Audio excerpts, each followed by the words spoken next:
ஒரு செல்வந்த முதலாளியின் வீட்டில் ஒருவர் காவலாளியாக வேலை பார்த்து வந்தார்.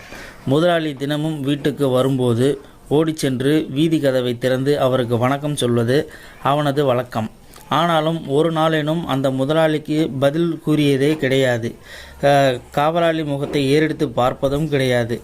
ஒரு நாள் பசியோடு இருந்த அந்த காவலாளி வீட்டுக்கு வெளியே உள்ள குப்பை தொட்டியில் வீசப்பட்ட உணவுகளை ஏதும் இருந்தால் எடுத்து சாப்பிடுவோம் என குப்பை தொட்டியை கிளறும் பொழுது முதலாளி அதனை கண்டார்.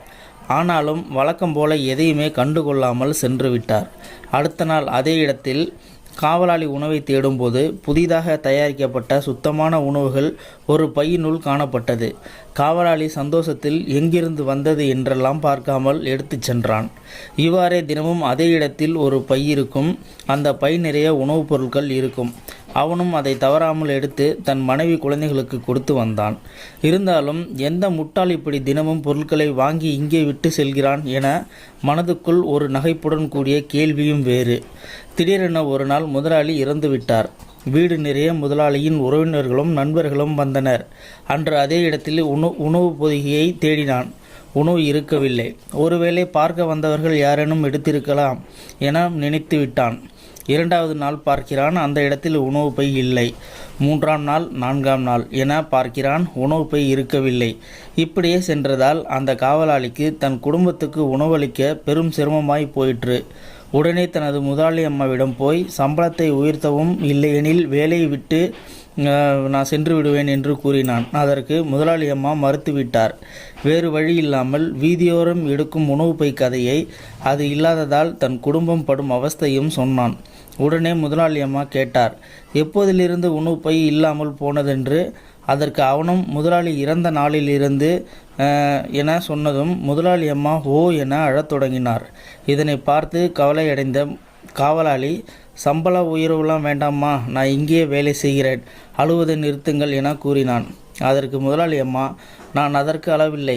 என் கணவர் தினமும் 7 பேருக்கு உணவளித்து வந்தார். அதில் 6 பேரை ஏற்கனவே இனம் கண்டுவிட்டேன்.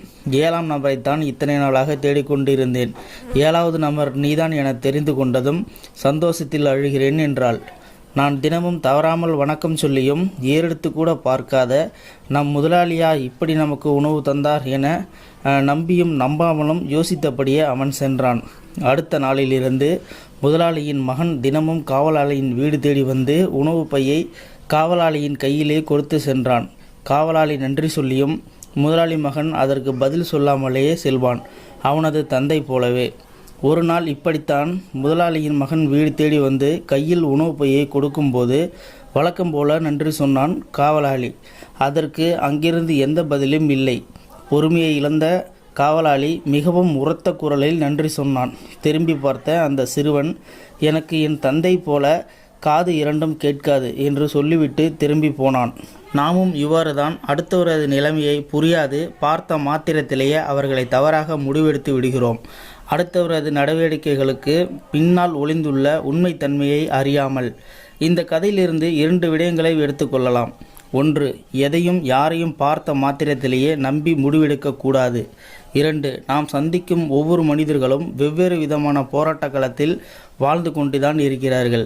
ஸோ நண்பர்களே, இந்த வீடியோ பார்க்குற நீங்களும் இந்த வீடியோ பற்றின கருத்துக்களை கீழே இருக்கிற கமெண்ட் செக்ஷனில் மறக்காமல் சொல்லுங்கள். இந்த பதிவு பிடிச்சிருந்தால் மற்றவங்களுக்கும் ஷேர் பண்ணுங்கள். அப்படியே நம்ம சேனலை சப்ஸ்கிரைப் பண்ணிக்கோங்க. மறக்காமல் பெல் சிம்லையும் கிளிக் பண்ணிக்கோங்க. நன்றி, வணக்கம்.